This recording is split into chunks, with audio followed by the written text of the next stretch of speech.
کاتێک لە شەقامی مەولەویەوە پشتەکەیتە گۆیژە و بەرەو باشووری شار بە شوێنەیی شۆڕەبیتەوە، بەر لەوەی شەقامە دێرینەکە کۆتایی بێ بەدەسەڕاستە مزگەوتێکی تەمەن 200 ساڵە هەڵکەوتووە کە یەکێکە لە مزگەوتە دێرینەکانی سلێمانی. مزگەوتی خانەقای مەحوی لە ساڵی 1880 زاینی دروست کراوە و یەکەمین مەلاتیایدا مەلا عوسمانی باڵخی بووە و مزگەوتەکەش سەرەتا هەر بە ناوی ئەوەوە ناونراوە. بەڵام دواتر و لە سەردەمی مەلایەتی مەحوی کوڕیدا لە کۆتایی سەدەی 19 مزگەوتەکە بە فەرمانی سوڵتان عەبدولحەمیدی دووەمی عوسمانی فراوان دەکرێ و ناودەنرێ خانەقای مەحوی.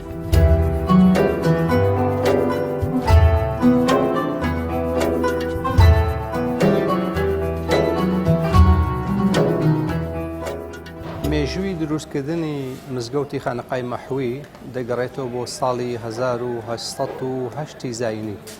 لەسەر دەستی باوکی خوالێ خۆشبوو مەحوی گەورە، یعنی مامۆستا مەلا محەممەدی گەورەی باڵخ. واتە 214 ساڵە مزگەوتی خانەقای مەحوی ڕۆڵی خۆی ئەگێڕێت لە ڕووی خزمەت، لە ڕووی مەعریفی، لە ڕوویکردنەوەی دەرگای بۆ ڕووی نوێژ خوێنان و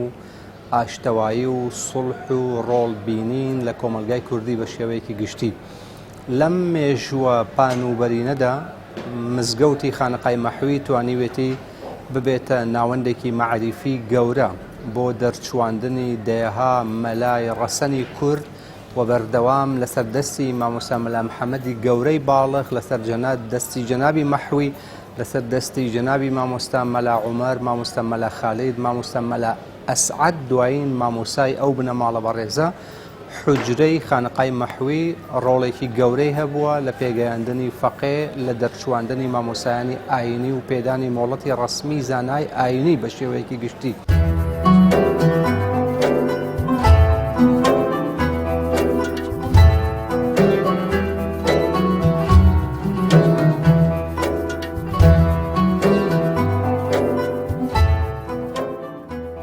مزگەوتی خانەقای مەحوی لە هەردوو لایەنی جوگرافی و مێژووییەوە بە قوڵایی شاری سلێمانیدا چۆتە خوارەوە.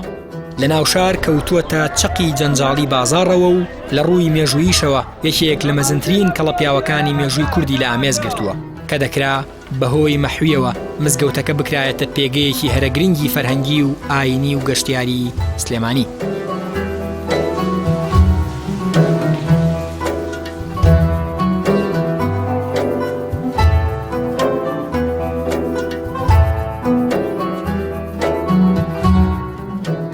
خانەقای مەحوی لە ڕووی سەقافی و کولتوری، لە ڕووی خوێندنی علومی شەرعی و پێگەیاندنی فەقێ و مەلای ڕەسەنی کورد ڕۆڵێکی کارا و گرنگی هەبووە بۆ حکومەی کە ئەو لە سەرەتای قەرنی 18 توانیوێتی ببێتە هەسارەیەکی گەورە لە مێژووی حوجرە و مزگەوت و علومی شەرعی لەسەر ئاستی کوردستان بە شێوەیەکی گشتی. بۆیە جەنابی باوکی مەحوی، جەنابی مامۆستا مەلا محەممەدی باڵخی گەورە، و لە دوای ئەویش جەنابی مەحوی، و لە دوای ئەویش جەنابی مامۆستا مەلا خالید، لە دوای ئەویش جەنابی مامۆستا مەلا ئەسعەد، و هەروەها جەنابی مامۆستا مەلا عومەر. ئەمانە پێنج خشتەکیەکی گەورە و گرنگ بوون لە دروستکردنی خانەقای مەحوی وەکو ناوەندێکی مەعریفی و زانستی لەسەر ئاستی کوردستان. بە شێوەیەک وەک ئاماژەماندا گومانیتیانێک کە لەسەر ئاستی کوردستانی گەورە هەموو فەقێ و شەرعزان و مامۆستایەکی ڕەسەنی کورد زمان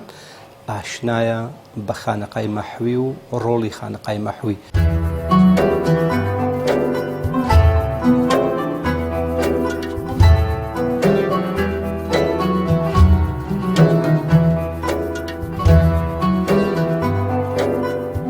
مزگەوتی مەحوی لە دوای مەلا عوسمانی باڵخیەوە کۆمەڵێک مامۆستای ئاینی پێشنوێژیان تیا کردووە، وانەی زانستیان تیا وتوەتەوە و وتاریان تیا خوێندووەتەوە.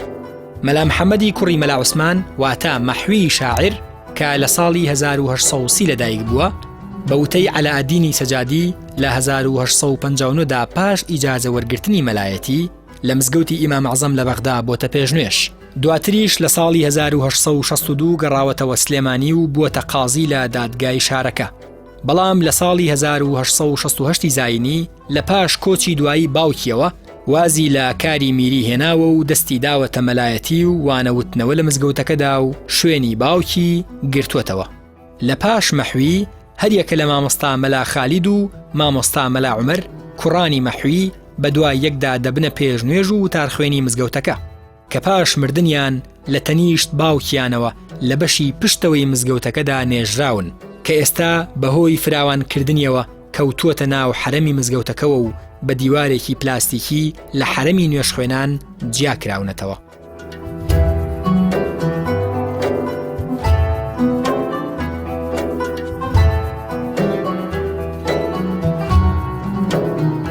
جێگایی کە ئێمە هاینتیا ئارامگا و گۆڕی جەنابی مەحویە لە ناو مزگەوتی خانقای مەحوی لەگەڵ جەنابی مامۆستا مەلا عومەر مەحوی کوڕی گەورەی جەنابی مامۆستایە لەگەڵ جەنابی مامۆستا مەلا خالد کە ئەویشێکێکە لە کوڕە گەورەکانی باوکی جەنابی مامۆستا مەلا ئەسعەدە. بێگومان ئەم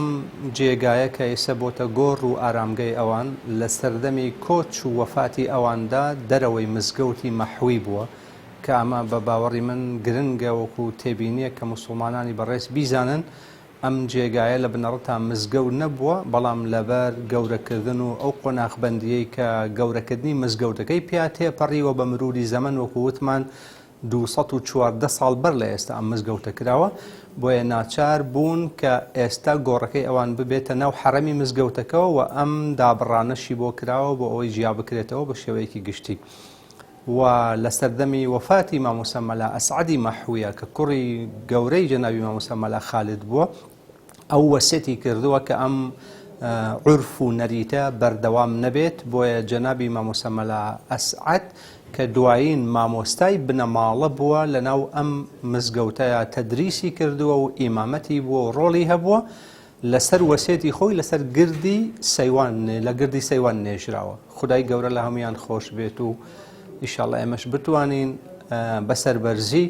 بە دوی ئەواندا بڕۆین وەکو مامۆستا مەحوی خۆی دەفەرمێ برا فکری چرا کبریتی فرسەت تا لە دەستدایە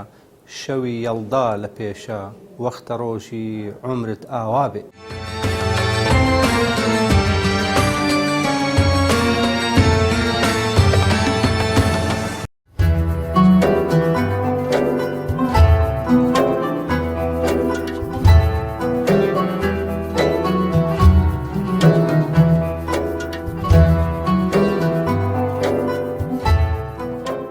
خانقای مەحوی لە سەردەمی دوایین مامۆستای ئاینی بنەماڵەیە و شاعیرەدا زیاتر گەشانەوەی بەخۆبینیوە، ئەویش مامۆستا مەلا ئەسعەدی نەوەی مەحوی بووە. بە مەلا ئەسعەدە وترێ مەحوی بچووک. لە سەردەمی ئەم پیاوە نورانیەدا قوتابخانەی ئاینی و حوجرەی مزگەوتەکە جمەیە هات، ژمارەی نوێش خوێنان زیاد بوون، کێشەکان لە حرەمی مزگەوتەکەدا چارەسەرەکران و دڵان لە ئەنجامی قسەی میحرابی مزگەوتەوە ئەو قڕیانە گرت. دەوترێ مەلا ئەسعەدی مەحوی هێندە خەمی گوڵ و گوڵزاری حەوشەی مزگەوتی بووە، ڕۆژانە 2 کاتژمێر سەرقاڵی ئاودان و پاراستنیان بووە. مەلا ئەسعەد لە پێش مردنیەوە وەسێتی کردووە کە لە تەنیشت باوک و مام و باپیریەوە نەنێژرێ، بەو هۆیەی مەزارەکەیان کەوتووەتە ناو حرەمی مزگەوتەوە، هەر بۆیە لەسەر وەسێتی خۆی لە گردی سەیوان نێژراوە.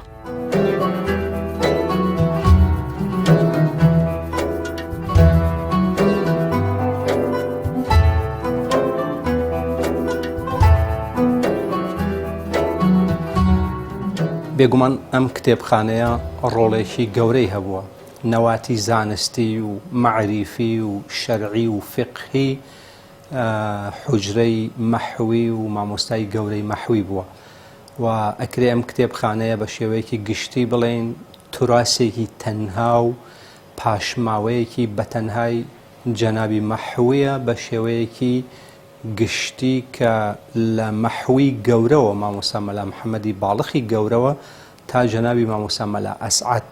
توانیویانە هەموو توانای خۆیان بەگەڕ بخەن لە کۆکردنەوەی باشترین سەرچاوەکانی معریفی، چ لە زانستی تەفسیر، چ لە زانستی فقه، چ لە زانستی ئوسوڵ، چ لە زانستی علمی ئالە وەکو ئەوترێ نەحو، سەرف، مەنطیق، بەلاغە و هەروەها لە ڕووی ئەدەبیەوە بێگومان کتێبخانەی مەحوی ڕۆڵێکی گەورەی هەیە لە ڕووی مێژوویەوە و جێپەنجەی لەگەڵ پێگەیاندنی خەڵکی ڕۆشنبیر و زانا و داناکان لەسەر ئاستی سولەیمانی و دەرەوەی سولەیمانیش ڕنگدانەوەیەکی لە بەرچاوی هەیە.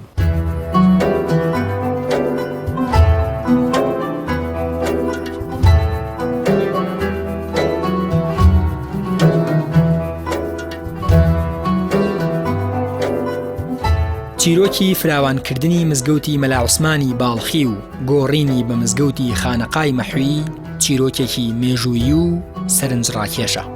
مەحوی شاعیر و سۆفیگەر و فەیلسوف و زانای ئاینی و شاسواری ڕێگەی عیرفان، زانای متەواضیع و خۆبەکەمگر و خۆبەکەمزان، ڕێبواری ڕێگەی عیشق و تەسکیەی نەفسان.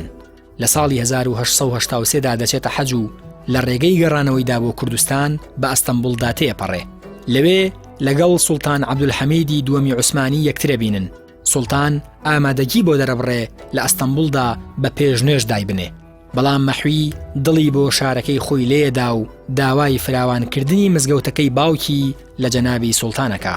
بە فەرمانی سوڵتان عەبدولحەمیدی دووەمی عوسمانی مزگەوتی خانەقای مەحوی لەسەر ڕووبەری 2000 مەتر کە ڕووبەرێکی گەورە بووە بۆ سەردەما نوێ دەکرێتەوە و بنیاد دەنرێتەوە و دەبێتە پێگەیەکی گرنگی ئاینی و لەگەڵ مزگەوتی خانەقای مەولانا خالید و مزگەوتی کاگەحمەدی شێخ واتە مزگەوتی گەورەی سلێمانیدا سێ کوچکەیەکی مەزن لە سلێمانی دروست دەکەن.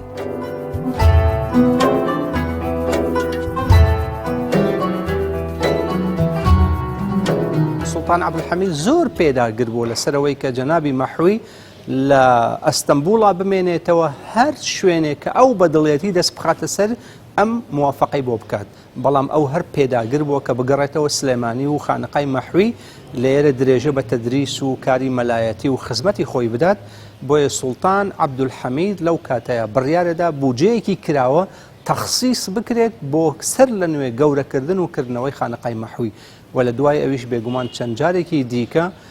خانەقای مەحوی دەستکاری کراوە و موسڵمانان خزمەتیان پێکردووە، بەڵام لە ئێستای خانەقای مەحویە بەداخەوە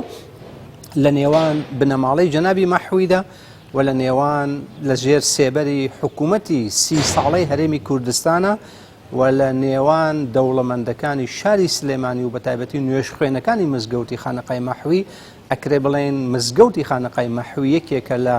هەرە پەرپووترین مزگەوتەکان لە ڕووی شوێن و جێگا و شێوەی ئەندازیاری. ئەگەر چی لە ساڵی 2013 و 14 هەنگاوێکی بۆ نرا و ئازانم نەخشەی تایبەتیشی بۆ دانرا بڕیار بوو بکرێتەوە، بەڵام ئەو پرسەش بەداخەوە دیزە بە دەرخۆنە بووە تا ئێستا هیچمان لێوە دیار نییە، بەڵام بێگومان بە پلەی یەکەم ئەرکی بنەماڵەی جەنابی مەحویە کە خەمی ئەوە بخۆن مزگەوتی خانەقای مەحوی و منارەی مزگەوتی خانەقای مەحوی و گومەزی مزگەوتی خانەقای مەحوی بچێتەوە ڕیزی مزگەوتی گەورەی سلێمانی و خانەقای مەولانا.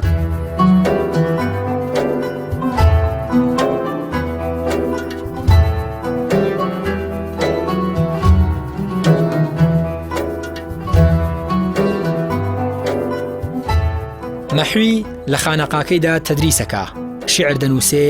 تێدەفکرێ و بیر و بۆچوونەکانی بەنێ و کۆمەڵگەی ئەو کاتی کوردەواریدا پەخشەکە بەهۆی شیعر و نووسینەکانی شێوە. تا ئێستا درەختی فکری مەحوی لە گوڵگرتن و بەرگرتن بەردەوامە.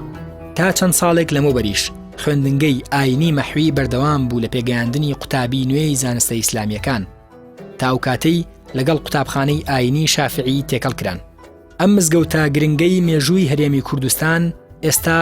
یەکێکە لە مزگەوتە بێنازەکانی شار، هەرچەندە 10 ساڵ لەمەوبەر بڕیاری نوێکردنەوەی دراوە و بودجەشی بۆ تەرخان کراوە، بەڵام تا ئێستا نوێکردنەوە و بنیاد نرانەوەی نەخراوەتە بواری جێبەجێکردنەوە.